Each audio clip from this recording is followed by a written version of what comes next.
Berapapun hadir, yang penting kita niatkan untuk talabul ilmi dan silaturahim. Bismillahirrahmanirrahim. Assalamualaikum warahmatullahi wabarakatuh. Waalaikumsalam Waalaikumsalam warahmatullahi warahmatullahi wabarakatuh. wabarakatuh. Alhamdulillah, wassalatu wassalamu ala asyrafil anbiya'i wal mursalin wa ala alihi wa ashabihi ajmain. Asyhadu an la ilaha illallah wa asyhadu anna Muhammadan abduhu wa rasuluh. Allahumma sholli ala Muhammad wa ala ali Muhammad wa ala innaka Hamidum Majid. Rabbi shrah li sadri wa yassir li amri wahlul 'uqdatam min lisani yafqahu qawli, amma ba'd. Alhamdulillah, puji syukur kepada Allah, pada malam hari ini kita diberikan kesehatan, kita diberikan kekuatan, kita diberikan nikmat umur, nikmat sehat, dan juga nikmat iman, sehingga bisa menghadiri halaqah malam hari ini. Sambil menunggu teman-teman, mudah-mudahan juga teman-teman diberikan kesehatan dan bisa bergabung bersama kita pada malam hari ini. Salam salawat semoga tetap tercurah untuk dengan kita Nabi besar Muhammad Sallallahu Alaihi Wasallam, warganya, para sahabatnya, tabi'in, alim ulama, serta umat Islam memperjuangkannya sampai akhir zaman. Dan semoga kita dalamnya. Amin, amin, ya rabbal alamin. Teman-teman sekalian, malam hari ini kita akan sharing dan diskusi yang topiknya terkait dengan judul bahasa Inggrisnya collecting hadis, hadis collecting. Saya terjemahkan dalam bahasa Indonesia menjadi seluk beluk. Seluk beluk, atau ada yang ngerti nggak seluk beluk? Seluk beluk. Ini bahasa. Harusnya kalau Mas Hasan kan di sini juga bahasa Inggris kan di kampus kan. So now you learn the English Collection of Islamic hadis. terms in English ya. Ini kan seluk beluk ini nanti kalau dalam bahasa Indonesianya. Seluk beluk. Segala hal sesuatu tentang yang terkait dengan hadis gimana nih dalam hal pengumpulan hadis. Nah, nanti Beluk kita tuh akan asap lihat. loh Pak Adi. Apa? Beluk tuh asap bahasa Jawa. Beluk. seluk sediluk.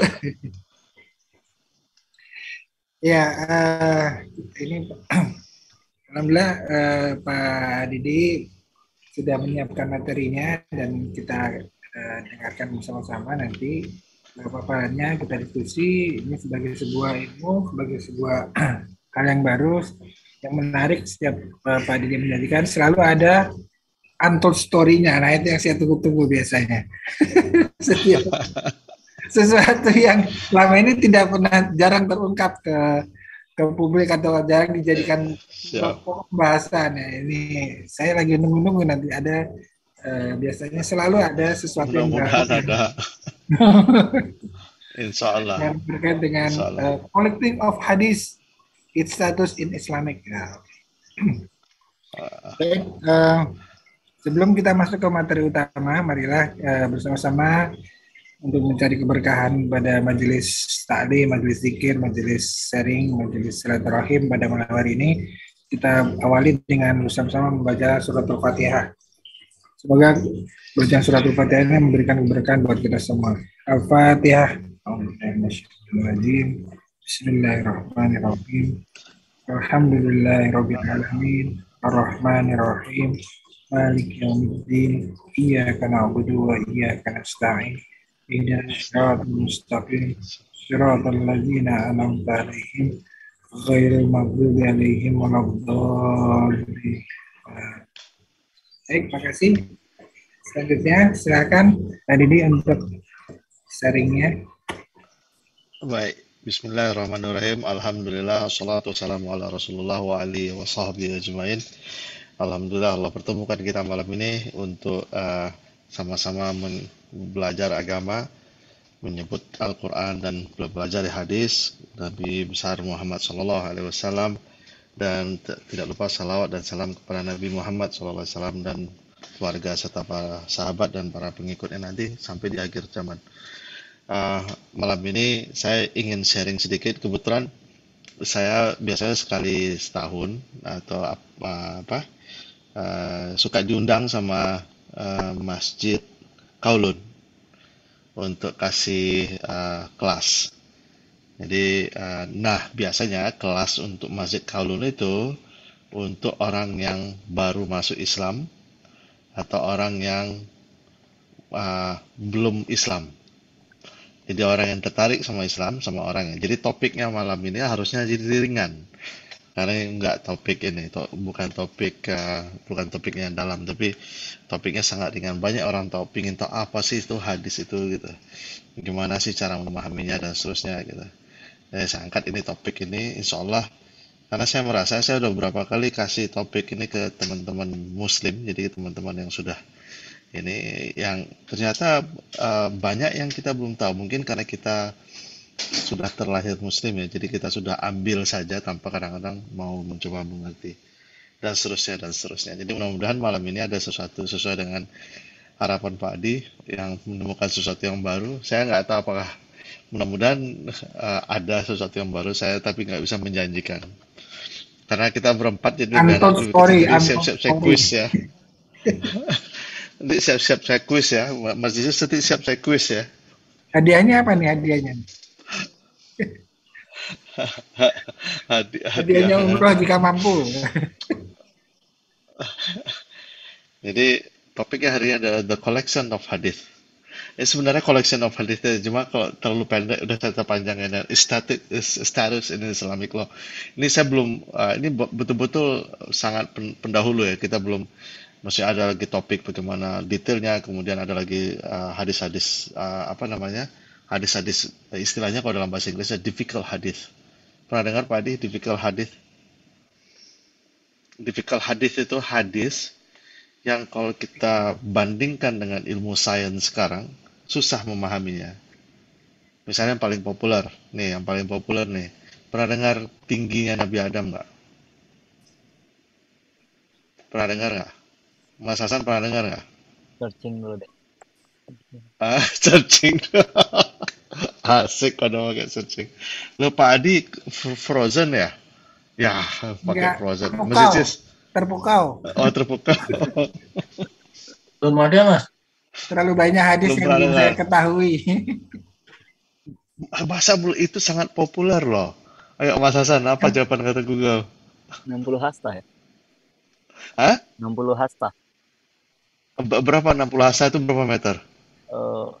Pohon kelapa ya? 25 ya? Tak. Kurang 25 meter. Berapa tinggi Nabi Adam? 25 meter. Kalau ini. 20 meter. Pohon Oke. kelapa benar ya berarti. Nah, habis itu apa bunyinya lagi? Bahwa lama-lama hadis itu bunyinya lama-lama manusia merosot akhirnya sampai ke tinggi kita. Itu bunyi hadisnya. Tapi itu termasuk difficult hadis. Karena apa? Karena tidak ada penemuan Fosil. Fosil. apa namanya kalau yang ilmu purbakala, Fosil. purbakala itu Geologi. bukan ada istilahnya tuh. Astrologi. Geologi, Arkeologi. kemudian Arkeologi. iya. Tidak ada yang bisa menemukan arkeologi, malah orang-orang yang setengah monyet itu yang Mojokertensis, kemudian Neanderthal dan seterusnya itu kan Homo sapien. Homo sapien itu kan tingginya ketinggi kita, nggak tinggi 20 meter.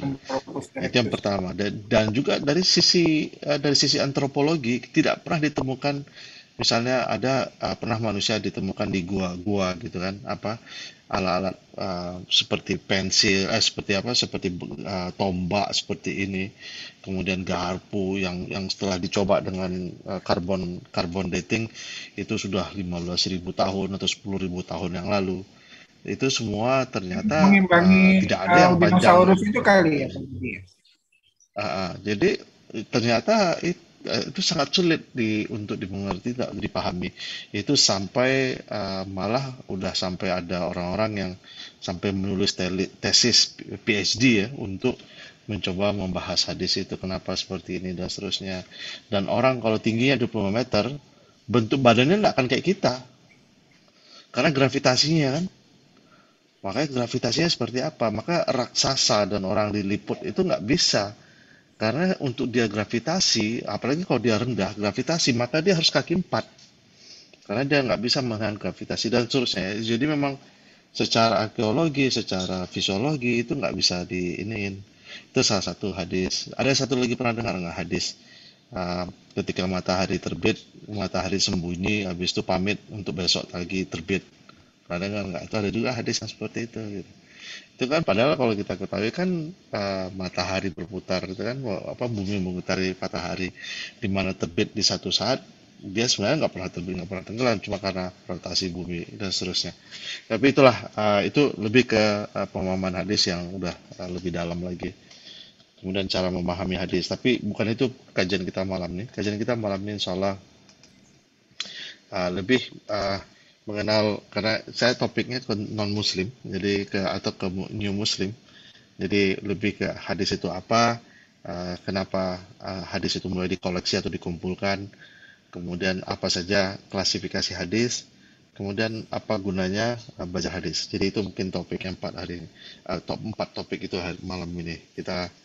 Dan karena kita semua sudah born muslim semua di sini, jadi saya nggak akan detailkan, tapi kurang lebih untuk ini. Jadi surat An-Nisa, man yuti'ir rasulu faqad ata Allah. Siapa yang taat kepada Allah, maka siapa yang taat kepada Nabi, man yuti'ir rasul, rasul di sini ar-rasul. Siapa yang taat kepada Rasul, maka dia taat kepada Allah. Wa uti'ullaha wa uti rasul, kan? Siapa yang patuh kepada Allah, maka patuhlah kepada Rasulullah. Jadi dari dalil ayat ini, itu sebelum kita mendefinisikan hadis, kita harus lihat dulu sebenarnya bahwa Quran secara spesifik menyebut bahwa siapa saja yang patuh kepada Nabi itu sama artinya dengan patuh kepada Allah. Ya, jadi nggak bisa dipisahkan. Pernah dengar, Mas Isis pernah dengar Quranion nggak, Mas Isis? Apa Mas? Pernah dengar nggak ada kelompok manusia menamakan dirinya Quranion? Pernah dengar nggak? Enggak. Isa Bugis Mereka itu kali ya, menolak hadis. yang Manion. Ingkarus Sunnah Mereka bukan? Quranion, ingkar sunnah ya. Mereka nggak Ada mau. juga ini kan Nah, kelompok mereka- Isa Bugis kan di Jakarta tuh dulu saya pernah. Hmm. Isa Bugis dia mentakwil Berarti Quran kalau dengan mereka pakai ini sendiri ya kan. Jadi Apa? dalam konteks ini, siapa yang menolak hadis artinya menolak Allah dalam konteks ini. Ya. Jadi makanya, jadi how do we know kan? Masanya kan Quran itu di-preserve sama siapa? Oleh Rasulullah SAW. Tuh. Jadi kalau yang mempreserve-nya Quran itu adalah Rasulullah, kenapa kok kita tolak ajaran Rasulullah? Itu secara logika nggak masuk akal gitu. Dan yang kedua, ayat Al-Quran sendiri secara spesifik menyebut patuhnya kita kepada Nabi itu adalah salah satu bentuk patuh pada Allah. Jadi nggak bisa dipisahkan. Itu yang pertama, itu keyword yang pertama. Kemudian di surat Jumu'ah, huwallazi ba'atsa fil ummiyina rasulan minhum yatlu 'alaihim ayatihi wa yuzakkihim wa yu'allimuhumul kitaba wal hikmah. Ini job description-nya Rasulullah SAW. Surat Jumu'ah, surat 62 ayat 2. Ini Ustadz Nafidnya Ustadz Nafidnya Mas Jirzis ini kalau setiap ini kan sunnahnya Rasulullah setiap sholat subuh Jumat pertama selalu membaca surat Jumu'ah. Kalau ini si Nafid brother Nafid itu sering baca ini surat Jumu'ah itu. Huwallazi ba'atsa fil ummi rasulan, ialah Allah yang telah menurunkan Nabi yang illiterate, maksudnya illiterate buta huruf. Jadi Allah menurunkan Nabi yang buta huruf, yang tugasnya adalah yatlu alaihim ayatihim, membaca Al-Quran, membaca ini, wa yuzakkihim, menyucikan, wa yu'allimuhumul kitab, kemudian wa yu'allimul artinya mengajarkan, Alkitab artinya Al-Quran, dan Al-Hikmah. Jadi dua yang diajarkan Nabi, Alkitab dan Al-Hikmah. Alkitab artinya Quran, Al-Hikmah artinya hadis Rasulullah SAW. Jadi itu di surat ini job desk-nya. Belum pernah kan Mas Hasan dengar pengajian pakai bahasa Inggris kan? Should I continue in English? Like completely in English? What do you think? Ya kan, kalau kita bisa bahas. Saya dulu pertama kali mendengar ceramah atau dalam bahasa Inggris tuh nggak nyambung pertama kali. Apa maksudnya dakwah itu apa bahasa Inggrisnya? Kemudian kita kan tuh harus taharah atau apa bahasa ininya, purify kan, kita kalau nggak terbiasa kayak gitu. Jadi what does it mean? It means that Allah send Rasulullah SAW itu sebagai role model, sebagai petunjuknya, atau sebagai, kalau kalian mau tahu Islam, lihat Rasulullah SAW. Jadi itu jadi Quran itu dia mengajarkan, pertama mengajarkan akidah, yang kedua tidak secara spesifik mengajarkan ritual-ritual cara ibadah. Jadi ketika Allah memerintahkan sholat, tidak ada cara sholat yang angkat tangannya, baca apanya, berapa rakaat, itu tidak ada. Itu semua dicontohkan oleh Rasulullah SAW. Makanya itu semua dirangkumkan dalam hadis. Jadi kalau ada orang yang Quranion kemudian dia sholat, tanya sama dia, ini sholat siapa yang ngajarin? Oh ini bingung dia tuh. Oh ada di Quran? Nggak ada sholat di Quran. Cara sholat itu nggak ada di Quran. Ya, jadi sebelum kita itulah ininya awalnya. Jadi apa yang pertama? Jadi patuh kepada Allah tuh salah satunya adalah dengan patuh kepada Rasulullah, di mana mengcapture hidup Rasulullah itu dari hadis. Jadi apa hadis? Hadis jadi pertama Islam itu diajarkan lewat Rasulullah SAW. Hadis itu secara harfiah, artinya suara atau talk atau perkataan. Hadis secara definisi adalah sesuatu yang berkaitan dengan hidup Rasulullah SAW yang terdiri dari perbuatannya, kemudian ucapannya, kemudian yang ketiga approval-nya. Approval itu apa bahasa Indonesia? Apa approval bahasa Indonesia? Sesuatu yang Rasulullah itu setujui. Tacit ini artinya, tacit approval means membiarkan, when he doesn't say membiarkan. When he doesn't say no, that means it's accepted. Jadi gimana Rasulullah diam aja gitu. Berarti boleh. Karena kalau haram pasti harus diberhentikan oleh Rasulullah SAW. Perbolehkan. Jadi the teaching of Islam is through the life of the Prophet SAW. Karena dia yang dikirim, Imam Maka udah muncul. Jadi karena dia yang dikirim, selamat bergabung Imam Maka. Assalamualaikum warahmatullahi wabarakatuh. Waalaikumsalam warahmatullahi wabarakatuh. Ya. Selamat bergabung. Terima kasih. Ya. Sedikit telat nih Pak. Kita baru mulai. Udah sedikit, udah 6 halaman telat. Udah mau closing nih kayaknya. Tenang, kuisnya belum keluar. Saya 40 halaman. Oke. So today di Mako bahasa Inggris juga kan? Selama kerja lebih banyak bahasa Inggris kan? Nggak ada orang Indonesia kan? Nggak ada Pak, sendiri. Okay, so today the slides will be in English, right? And I'll be talking partly will be in English as well, inshallah. All right. Yeah, so you get used to hear Islamic words from at least from the English point of view. All right. So tacit approvals means sesuatu yang Rasulullah setujui, but he didn't actually explicitly. So implicit approval, right?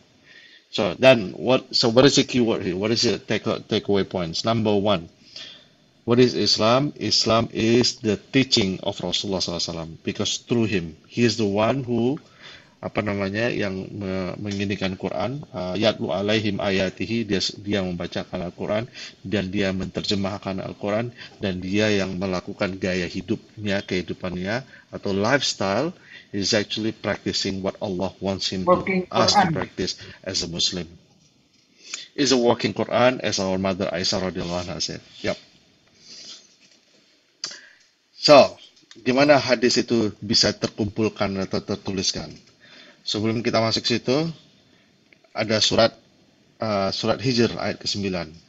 Inna nahnu nazalna zikra wa inna lahu lahafizun. Sesungguhnya Allah lah yang menurunkan zikra, az-zikra ini ada menerjemahkan Al-Quran, wa inna lahu lahafizun, dan Allah juga yang menjaga Al-Quran. Jadi kata-kata hafiz itu artinya menjaga. Allah yang menurunkan Al-Quran dan Allah juga yang menjaga Al-Quran. Jadi Allah takes responsibility to make sure that Quran is intact. Itu yang maksudnya. Tapi beberapa ulama juga menyebut yang disebut dengan az-zikra, not necessary Al-Quran, but also the interpretation and the implementation of Quran. What does it mean? Hadith. Jadi artinya hadith itu sendiri adalah bagian dari what Allah actually himself want us to preserve. Jadi Quran dan hadis itu di-preserve oleh Allah. Nah, kenapa Quran hadis ini awalnya karena tradisinya orang Arab. Orang Arab ini sekedar tahu saja, orang Arab waktu zaman Rasulullah SAW itu mereka tidak ada tulis menulis, mereka tidak punya hiburan kecuali hiburannya adalah bahasa Arab. Salah satu kehebatan mereka adalah mereka mampu menghafal kata per kata. Jadi misalnya mereka suka sama kuda, itu mereka tahu kudanya si A ini dulu anaknya kuda si B, anaknya kuda si C, sampai 10 keturunan mereka tahu. Kepala suku Quraisy itu bapaknya sini, bapaknya sini, bapaknya sini, itu semua tahu. Makanya kalau nenek saya itu dia bisa dulu baca Muhammad bin Abdullah bin Abdul Muttalib dan seterusnya, bin Hasim bin Abdul Quyai dan seterusnya sampai ke Nabi Musa, sampai ke Nabi Ismail, ke Nabi Ibrahim. Mereka hafal. Jadi kebiasaan orang-orang itu dulu minimal mereka menghafal keturunan itu sampai ke Adnan, sampai 10 atau 20 keturunan. Begitu juga kalau mereka ini. Jadi mereka adalah orang-orang yang terbiasa menghafal. Jadi itu awalnya. Jadi ketika agama ini masih banyak orang Arabnya, itu mereka semua oral tradition. That's what I mean, oral tradition. Everything they memorize. Mereka belum ada kebiasaan menulis dan mencatat. Nah, akhirnya mereka itulah yang menghafal dan mencatat, dan tidak ada mencatat, lebih banyak menghafal. Dan kenapa mereka bisa seperti itu? Ya pada dasarnya kultur mereka gitu. Nah, ini one anecdote, Pak Adi, anecdote. Do you know, kan udah lama nih di Hong Kong nih. Mas Hasan udah berapa lama di Hong Kong? Baru 2 tahun, Pak. Baru 2 tahun, okay. How many Chinese characters do you know? Well, it's around 20, I guess. 20? Yeah. Okay, all numbers, right? Alright. Kalau saya kasih karakter, tahu nggak kira-kira semua MTR stasiun tahu nggak karakter? Okay. Let me tell you this, right? For a 4-year-old child, a Cantonese speaking child, 4-year-old, for them to be able to read, let's say 5-6-year-old, for them to be able to read a newspaper, yeah, they have to memorize at least 4,000 Chinese characters. Jadi anak umur 6 tahun, 7 tahun itu untuk dia bisa baca koran itu minimal sampai 4.000 ada di. And not only that many characters. They didn't realize that actually. Alright, kalau if we ask them, if we quiz them, how many Chinese characters you have? Probably 100, 500. No, it's actually more. There actually there is a dictionary that actually compile up to 60,000 Chinese characters. 60,000 is like really mind-blowing, right? And that's why most of them selamat bergabung Pak Bambang. Assalamualaikum. Waalaikumsalam warahmatullahi wabarakatuh. First of all, we sorry to tell you that today is an English speaking class, so I hope you don't mind we speak in English. Main. Okay, where are we? Okay, Mas Hasan. Jadi totally probably around 40,000 to up to 60,000. But for a 6-year-old or 7-year-old, let's say primary school students, untuk dia bisa baca Chinese character to up 4,000 Chinese characters. And not only that, right? What is the very most interesting part is, you know that Chinese character, they have a sequence of strokes. Jadi nggak boleh sembarangan sequence of stroke gitu. Jadi kalau untuk karakter Yan itu harus 1, 2, 3. Nggak boleh dibalik. Nggak boleh dari kanan ke kiri, nggak boleh urutannya. There is a sequence of stroke.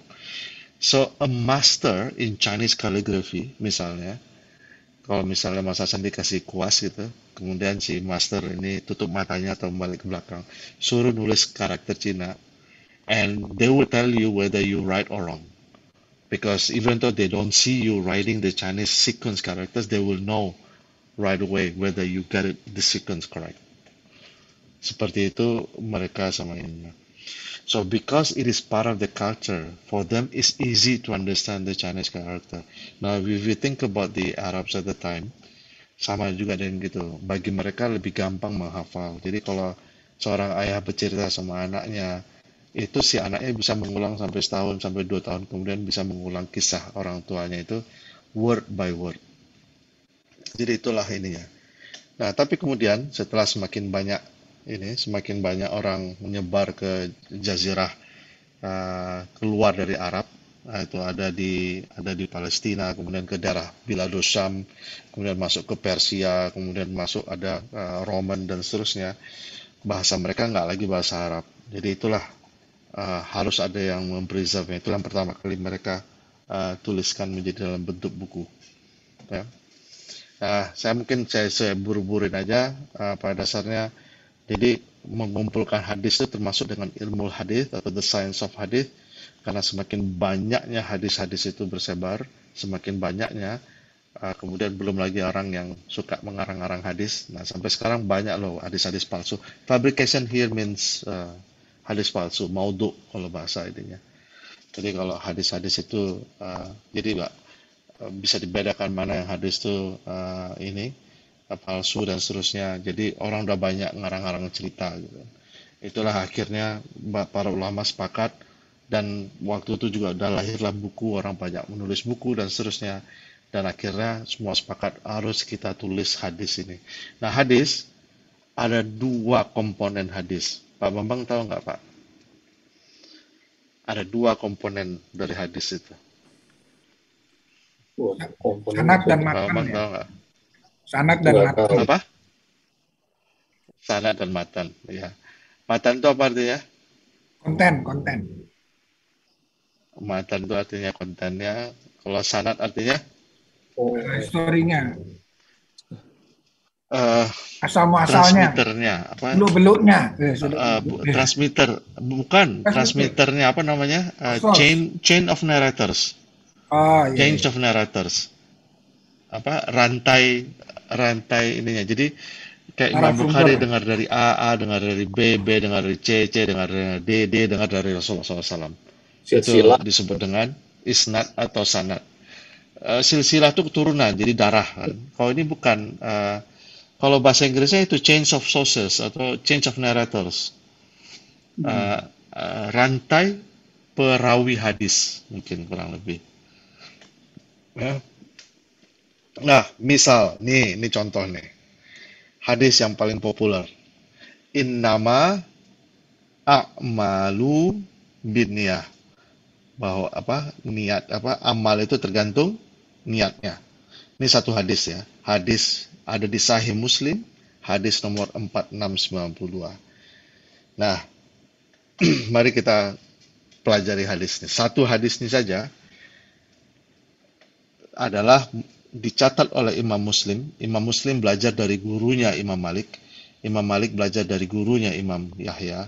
Yahya belajar dari gurunya Muhammad bin Ibrahim.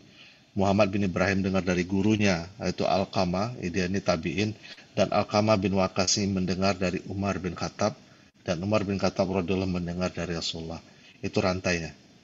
Jadi tadi matannya adalah inama amanu biniyat, rantainya ini. Rantai perawi hadisnya. Nah, hadis ini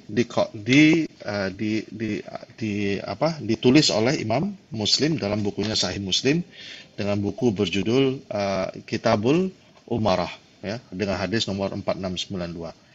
Ini satu hadis, ini matannya, ini rantainya.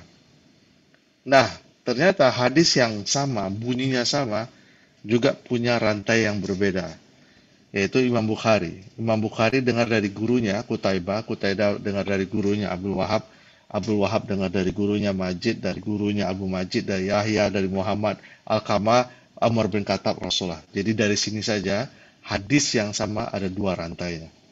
Dan hadis ini dicatat oleh Imam Bukhari dalam buku atau kitabul saya lupa nama bahasa Arabnya, buku sumpah. Ya. Nah, karena saya orang yang suka gambar pakai chart, ini saya gambarin. Nah, gimana caranya nih? Kebaca nggak? Ya, kebaca ya. Pak Bambang kebaca, nggak kebaca ya? Terlihat. Pak Adi kebaca nggak namanya? Harus begini. Tuh, Prophet Muhammad Oh Umar gitu. Rokoma. Jadi hadis yang sama Itu didengar dibaca. langsung oleh Umar. Umar kasih ke muridnya Alkama, Alkama ajarin ke muridnya Muhammad, Muhammad ajarin dia Yahya.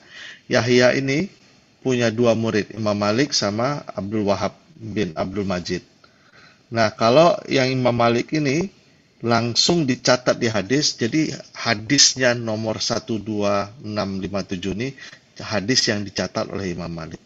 Imam Malik juga punya murid yang bernama Abdullah bin Muslimah bin kelihatan nggak sih yang saya tulis? Nggak ya? Ini mana nih? Kursor saya kelihatan nggak? Tadi kelihatan, sekarang hilang. Nggak ya? Karena Kelihatan. kursornya warna putih, Mas. Warna putih nggak kelihatan. Merahin. Nggak, saya pakai ini kok, pakai pen itu. Kok nggak? Tadi kelihatan. Nah, ini kelihatannya. Gitu ya. Nah, ini. Nah, hadis ini yang dari Imam Malik mencatat di buku dia, namanya hadis nomor 12657. Kemudian yang hadis dicatat oleh Imam Muslim mencatatnya sebagai hadis 8106. Jadi satu hadis, satu bunyi teks hadis itu bisa nomor macam-macam. Kemudian Imam Yahya, ini Imam Malik kasih ke Yahya dicatat lagi di nomor 3140, ini hadis Bukhari. Jadi Imam Bukhari mencatat nomor hadisnya 3140, kemudian nomor 1059, dan kemudian nomor 8106. Jadi ada banyak. Jadi Imam Bukhari itu mencatatnya 3 kali, 3 nomor hadis yang berbeda, tapi sebenarnya isinya sama. Ya, jadi inilah hadis itu seperti ini. Jadi walaupun dia berbeda nomor hadis, tapi karena rantainya berbeda. Paham sampai di situ? Ini bacanya di Imam Yahya ini ya, Yahya bin Sa'id ya. Yahya bin, Ini- dia punya 2 murid. Ini semua yang padahal diriwayatkan oleh Bukhari ya. Enggak, Bukhari cuma meriwayatkan di 3 hadis. Ya. Imam Muslim meriwayatkan di 1 hadis, yaitu 12657. Jadi tadi kan Imam Muslim yang Muslim mana? langsung dengar dari yang ini 12657 yang paling atas. 128 6 ya. Itu Imam Muslim. Ya, 657. Imam Malik tapi Imam bukan. Muslim. Dia mendengar dari Imam Malik, sorry. Salah baca saya. Tapi Jadi Imam coba Muslim kalau ke mendengar depan dari Imam tadi Malik bin kayaknya Anas. tadi Al-Wakos ini kalau Imam Muslim nggak dari Wakos kan? Dari Wakos juga nggak? Coba ke slide Imam sebelumnya. Muslim Slide sebelumnya yang mana yang ini? Al-Qamah. Yang ini. Nah, sama ya. Alqamah bin ya. Waqqas ada. Ya, Muhammad bin Ibrahim. sama. Pecahnya di Yahya itu ya. Sampai Alqamah bin Waqqas putusnya bebelahnya di Yahya. Jadi Yahya punya 2 murid. Punya banyak murid, tapi 2 murid yang mencatat hadis ini. Ya, jadi itulah hadis itu. Jadi ini yang bikin menarik. Nanti saya kasih ini ya. Kenapa kok bisa ini bikin sesuatu yang sebenarnya sangat-sangat fenomenal. Almost every Western historian, they actually mind blowing buat mereka ini. Dan nanti jadi the key element of scrutinizing hadith. Jadi artinya mereka tuh betul-betul menskrutinasi apa bahasa Indonesia saya lupa. Betul-betul meriksa dan menyeleksi hadis itu. Kemudian setelah mereka seleksi hadis yang mereka periksa, kemudian buat keterangan. perawi hadis ini, misalnya si Alqamah bin Waqas ini, apakah dia orang pintar, apakah dia imam atau dia hafal Quran atau enggak, apakah dia orangnya jujur atau enggak jujur. Selain itu, apakah dia orangnya banyak kesalahan atau memorinya lemah, gitu. Atau orangnya tidak pernah meriwayatkan hadis yang palsu. Ini sekedar contoh aja.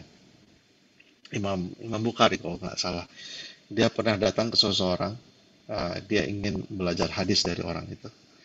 Kemudian begitu dia datang ke orang itu pas datang, mau ngapain ke sini? Oh, saya lagi mau cari hadis, katanya pernah ada hadis Rasulullah yang dicatat oleh Anda. Iya, gitu. Nah, orang ini mau manggil ontanya, dia mau kasih makan, mau manggil ontanya itu dimasukkan ke kandang. Nah, cara dia memanggil ontanya, dia ambil kain di bajunya, kemudian dia taruh ini, kemudian dia panggil ontanya. Ontanya pikir dia ini bawa makanan. Jadi ontanya datang. Jadi pas ontanya udah masuk kandang, ternyata si orang ini, laki-laki ini tidak ada makanan sama dia. Jadi dia seakan-akan mengelabui ontanya supaya ontanya mau masuk kandang. Nah, Imam Bukhari melihat orang ini seperti ini, tiba-tiba urung niatnya untuk mengambil hadis dari orang ini. Makanya karena dia pikir orang ini menipu hewan, nggak jadi dia ngambil hadis dari orang itu. Itu Imam Bukhari. Ya, makanya Imam Bukhari itu hadisnya disebut sahih, bukan saja memori orang itu pintar, bukan saja orang itu terpandang, tapi betul-betul reliable sama trustworthy-nya. Jadi istilahnya orang-orang itu kelompok A lah, juara umum lah di sekolahnya, akhlaknya baik, irinya baik. Itu contohnya gitu.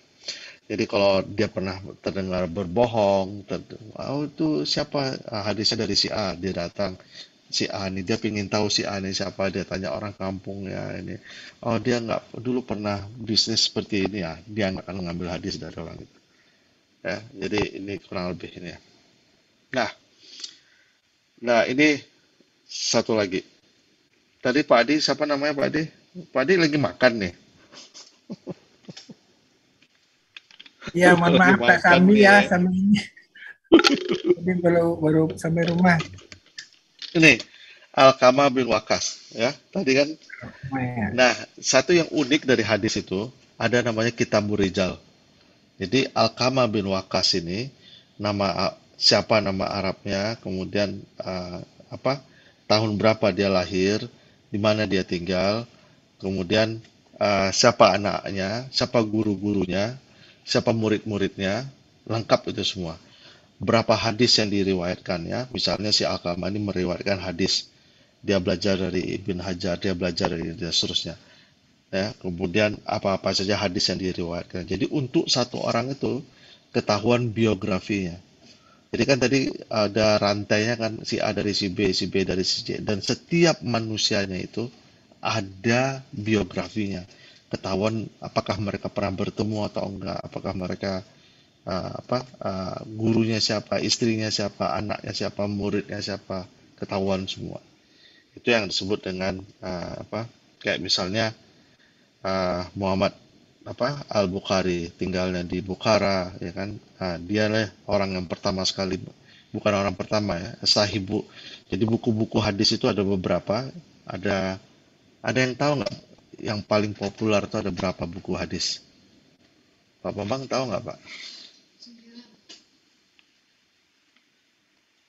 Banyak Yang lah. populer. 4 lah kira-kira. Iya Pak.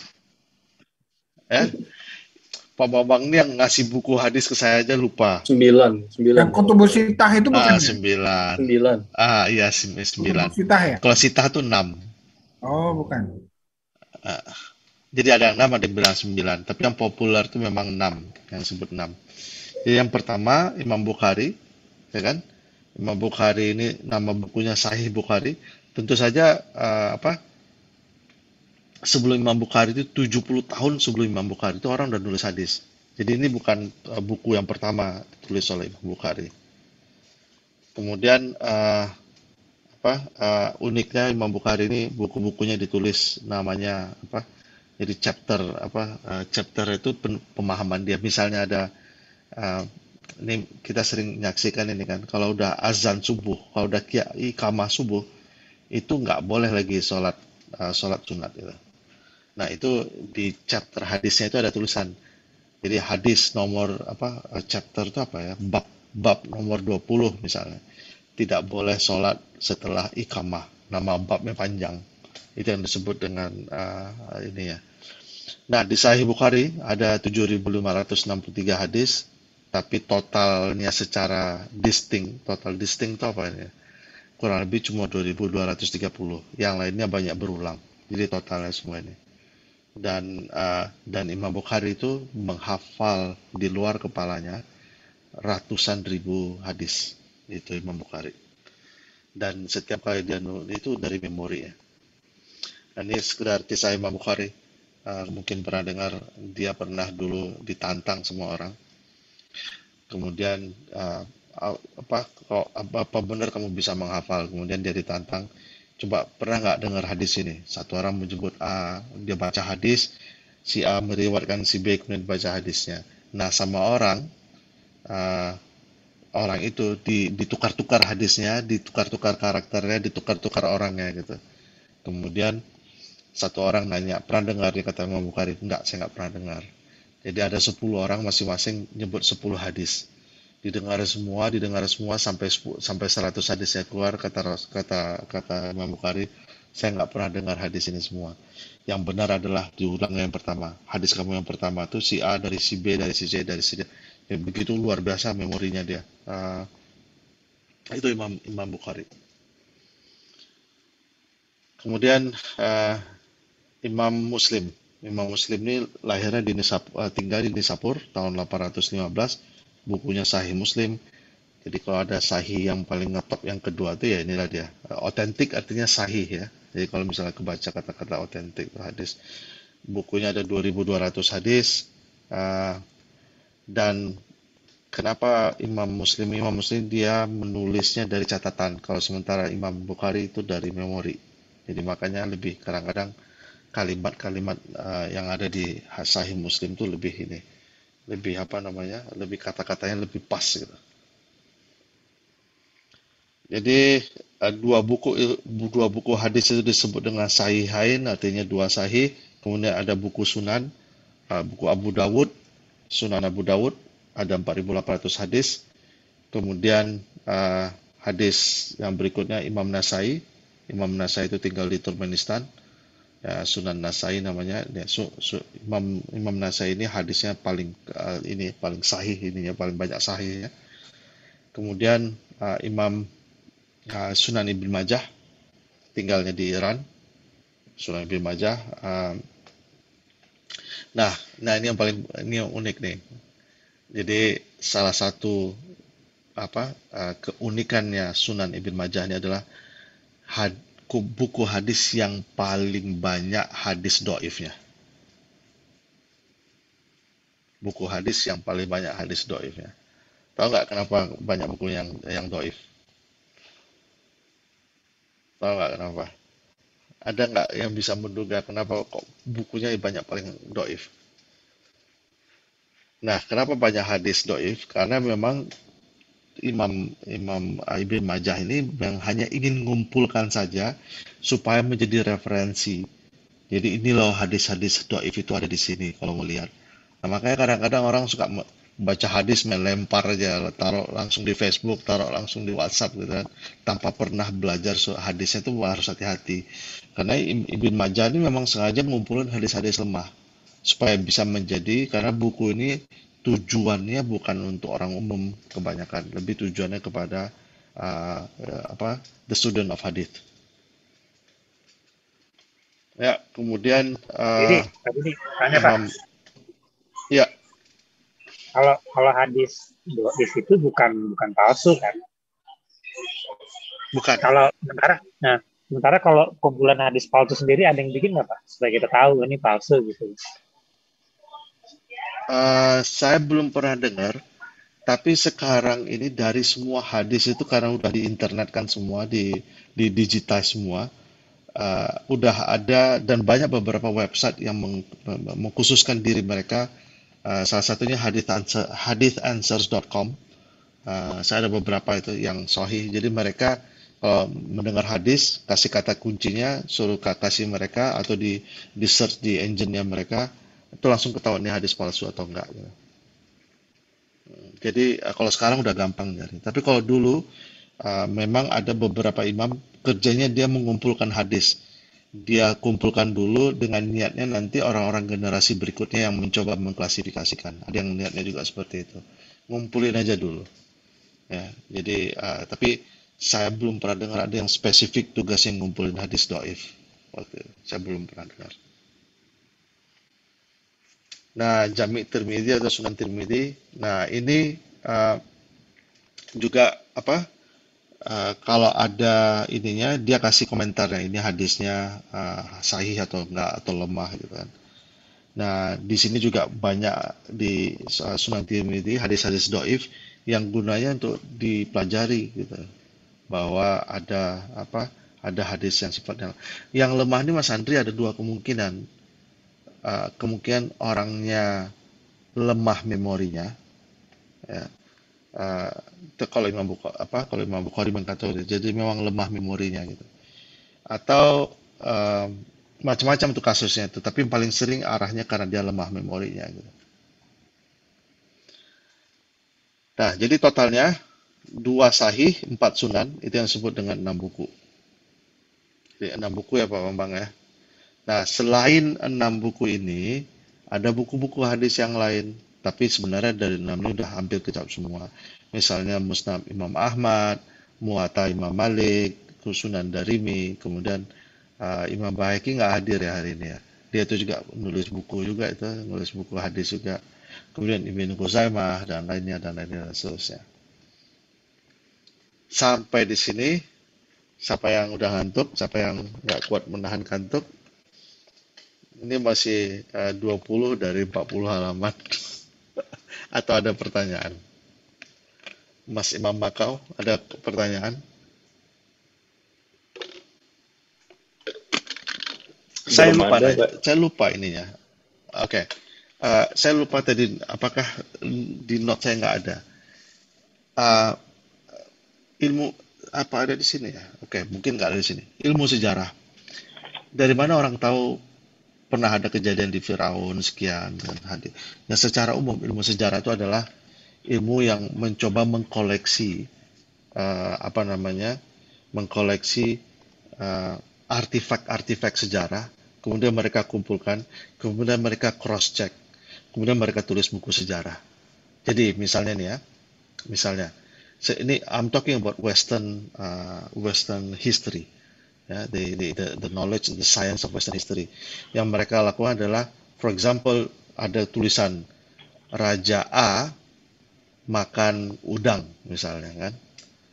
Nah, and when they see this, they do carbon dating to the paper, and the paper says yes, it is about Raja A di zamannya benar. And then they found out that this area people makan udang, maka dokumen ini menjadi sah. Maka kata-kata Raja A makan udang ini menjadi sah. Gitu. Maka mereka menjadikan inilah artifaknya history ini dan mereka menjadikan bagian dari history. Itu Western history. Bedanya Western history sama hadis adalah ketika ada tulisan Raja A makan udang menurut si B. Si B sendiri melihat Raja A makan udang. Dan si B cerita ke anaknya si C. Si C ini lahir tanggal sekian, bulan sekian, punya istri sekian. Si C ini punya murid namanya D. D ini punya murid namanya E dan punya murid namanya F. Maka inilah kisah-kisah orang sampai ke Raja A tadi. Jadi itulah bedanya Western history sama hadis. Jadi yang mana yang lebih kuat? Tentu saja jelas yang lebih kuat yang hadis karena ada chain of narrators. Ini unik. Nggak ada satupun ilmu sejarah yang sampai uniknya sama dengan hadis. Makanya sangat-sangat the science of hadith ini luar biasa sebenarnya. mengalahkan the Western history. Mungkin sampai di situ dulu Pak Adi, atau mau masuk ke kategori hadis? Kategori hadis sekilas ya. Oke, kategori hadis Lanjut. macam-macam. Ada yang pertama, siapa yang nulis? Authority itu apa ya? Siapa yang mencatat? Apakah hadis itu dari Nabi, hadis itu dari sahabat, atau hadis itu dari tabi'in? Nah, ada satu keunikan. Kalau sahabat dengar dari sahabat, mereka yakin itu semua dari Rasulullah. Karena sahabat itu dia jujur. Jadi sahabat itu meriwayatkan hadis tapi nggak nyambung ke Rasulullah, orang bisa yakin itu dari Rasulullah. Tapi kalau dia tabi'in belum tahu gitu. Itu maksudnya. Jadi hadis yang diketahui dari ininya. Kemudian rantainya, ada yang terputus, ada yang nggak terputus. Jadi kalau misalnya A nyampaikan ke B, tunggu dulu, si A meninggal tahun 100, si B lahir tahun 120. Ini salah nih, gitu. Karena dia nggak nyambung. Ya. Kemudian jumlahnya rantai dan seterusnya nggak usah terlalu detail. Kemudian ada, saya nggak terusin dah, biar ini. Nah, misalnya yang dari siapa penulis hadisnya, maka hadisnya disebut dengan marfu dan mauquf. Ya, misalnya bunyi hadisnya, kami diperintahkan Rasulullah, kami mendengar, gitu. Atau kami dulu pernah melakukan. Berarti bukan kata-kata Rasulullah, tapi para sahabat. Jadi hadisnya adalah hadis sahabat, bukan hadis Rasulullah. Tapi walaupun itu diakui dari hadis Rasulullah. Kemudian ada hadis yang didengar dari tabi'in. Kalau tabi'in kan nggak pernah ketemu Rasulullah. Salah satu cara pengkategorian hadis. Kemudian kategori yang kedua adalah reliability. Reliability apa maksud saya? Apa reliability itu? Keabsahan. Keabsahan. Nah, keabsahan itu bisa dibilang sahih ya apabila si rantainya nyambung. Kemudian selain rantainya nyambung, orangnya juga pintar dan memorinya kuat. Dan yang ketiga, jadi tadi Mas Andri nanya apakah dhaif itu palsu? Bukan. Cara pengkategoriannya dari sini. Jadi yang hadis sahih adalah kalau dia bersambung. Yang kedua, perawinya orangnya pintar dan memorinya kuat. Yang ketiga, isi matannya tidak bertentangan dengan hadis lain. Itu makanya. Nah, yang kedua, kalau di SMA dulu nilai B itu Hasan atau good. Nah, ini Mas Hasan kalau mau naik lagi namanya diganti jadi Sahih, jadi Muhammad Sahih gitu. Jadi hadis yang kedua, level kedua itu hadis Hasan. Artinya dia sedikit lebih di bawah daripada Sahih. Kenapa? Karena mungkin orangnya memorinya lemah. Nah, baru yang ketiga, Mas Andri, yang hadisnya dhaif. Karena yang pertama ada dua kemungkinan, memorinya kurang bagus atau karakternya kayak yang tadi itu, kayak apa? Yang ontanya dia tipu itu. Nah, itu kalau Imam Bukhari mungkin nggak mau ngambil hadis itu, tapi imam yang lain mungkin masih mau ngambil gitu karena mungkin dia masih dia kategorikan mungkin intinya dikategorikan ke hadis lemah. Berarti Baik, Didi, apa yang berikutnya hadis kalau hadisnya sahih sama hasan kan kita bisa pakai gitu ya. Jadi kalau doi berarti boleh dipakai apa nggak usah? Dhaif itu biasanya boleh dipakai kalau untuk fadilah, tapi nggak boleh dipakai untuk menarik hukum halal dan haram. Secara umum seperti itu. Jadi misalnya hadis siapa yang sholat 2 rakaat setelah sholat subuh di masjid, maka dia akan mendapatkan pahala umrah. Itu hadisnya dhaif. Nah, tapi para ulama memperbolehkan orang mengambilnya karena sebenarnya mengencourage orang beramal-lama di masjid, mengencourage orang untuk sholat duha di dalam masjid. Ya, tapi bahwa hadis itu dapat pahala ini, itu hadisnya dhaif. Malah dia mungkin masuk ke dhaif jiddan, betul-betul dhaif gitu. Nah, kemudian level hadis yang berikutnya ini yang disebut dengan hadis palsu. Ya, hadis palsu ini berarti hadis yang secara salah dikaitkan ke Rasulullah. Apa alasannya? Alasan yang pertama, politik. Nah, ini memang politik memang dari dulu nih. Jadi politik itu melahirkan hadis palsu. Ya, makanya teman-temanku semua hati-hatilah Yang kedua, storytelling. Orangnya suka ngobrol. Jadi kemana-mana ngobrol kemana-mana ini jadi apa namanya? Dia jadi kayak Hollywood lah. Dia jualan cerita. Jadi, nah dulu pernah tuh di grup kita dulu salah satu rekan kita yang di sini dulu pernah posting walaupun kalimatnya bagus-bagus ini begini tapi hadisnya palsu tetap juga nggak bisa kita terima gitu ya yang ada suami istrinya anaknya Rasulullah SAW Zainab sama Abu Al-As meminang Rasulullah kan ya pamanku katanya boleh aku menikahi itu kata-katanya udah sangat-sangat ini dan itu hadisnya palsu itu. Dan kemudian kenapa palsu? Biasanya lagi yaitu karena dipakai untuk menyerang orang, jadi siapa yang minum madu merek A, maka dia akan cepat masuk surga. Ya, berarti biasanya pasti penjual madu yang buat hadis itu gitu. Ya. Siapa yang menikah dengan orang Sunda, maka siapa yang berarti yang ngomong itu orang Sunda, misal gitu. Nah, dia ingin menjual ya. Atau peribahasa yang pernah dengar ini Pak Adi? Tuntutlah ilmu sampai ke negeri Wah, sering. Cina. Tolabul ilmi walau bisin. Wah, tolabul ilmi walau bisin ya. Kan terkenal lah. Sin itu artinya apa? Orang Cina. Sin itu artinya apa? Cina ya. Iya. Kalau sampai ke negeri Cina. Ya, itu hadis atau apa? Katanya kategorinya itu, apa itu? Untuk apa? Peribahasa. Kata-kata mutiara aja gitu. Kata-kata hikmah. Ya, kata-kata hikmah. Jadi karena jauhnya gitu. Nah, tapi kalau yang sampai ke liang kubur itu hadis bukan? Enggak tahu saya. Ada sampai ke liang kubur hadisnya. Ada kan yang tuntut ilmu dan lagu ya jadi sampai mati maksudnya. Pernah dengar nggak? Nggak tahu saya, nggak pernah.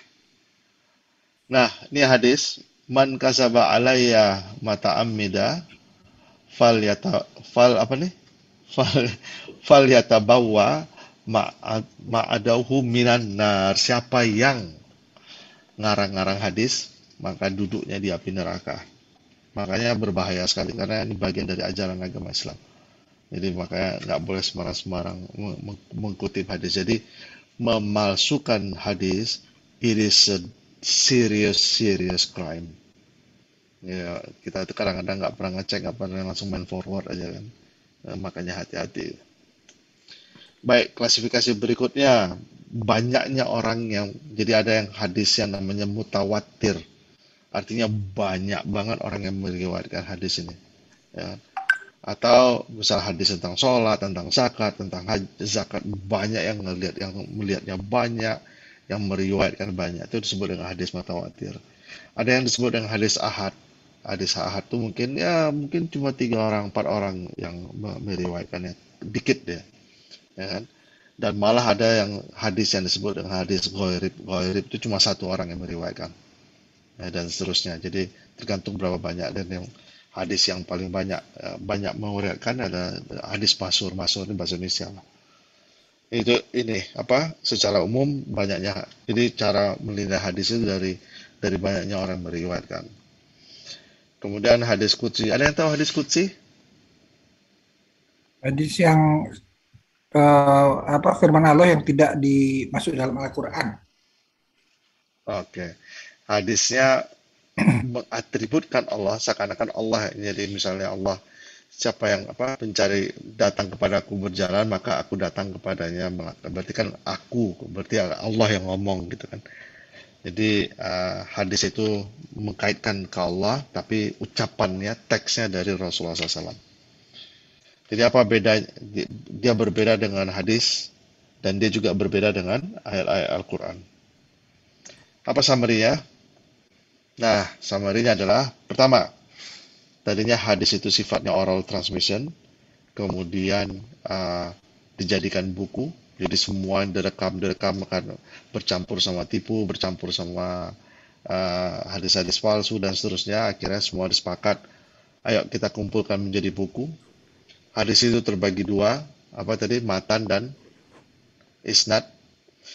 Kemudian hadis itu mempelajari juga siapa yang meriwayatkannya.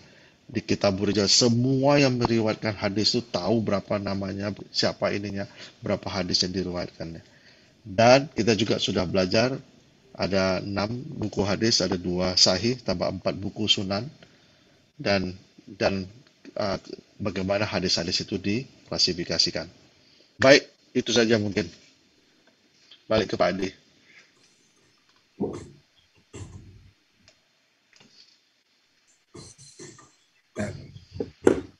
Oke, mengenai hadis tadi saya mau tanya apa ya? Kan ada kemarin tuh kalau Israeliat itu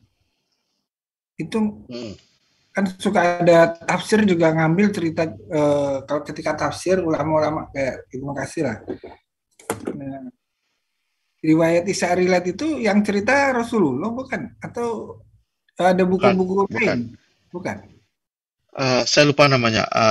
Ada seorang sahabat bekas pendetanya Yahudi. Siapa namanya? Al-Kabar. Aduh, lupa saya namanya. Nanti saya kasih. Saya ada catatannya. Dia masuk karena ilmu-ilmu dia banyak berkaitan dengan Israeliat. Mungkin keabsahan buku-buku mereka mungkin udah 100%, jadi mereka ingat ceritanya.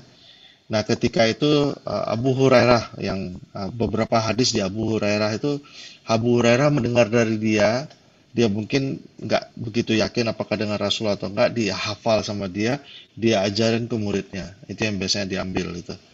Nanti biasanya ada tuh 1-2 tuh yang misalnya hadisnya, please do not quote me karena memori saya nggak begitu ini. Hadisnya mengenai Adam dan Hawa misalnya, ada beberapa itu yang ternyata kisahnya agak kental ke Israeliat. Jadi beberapa pengkritik hadis mengatakan walaupun hadis itu sendiri dicatat oleh Imam Bukhari, ya, tapi beberapa pengkritisi hadis atau science of orang-orang yang belajar science of hadis merasa kayaknya ini sisipan Israeliat, memang ada, tapi bukan dari Rasulullah SAW.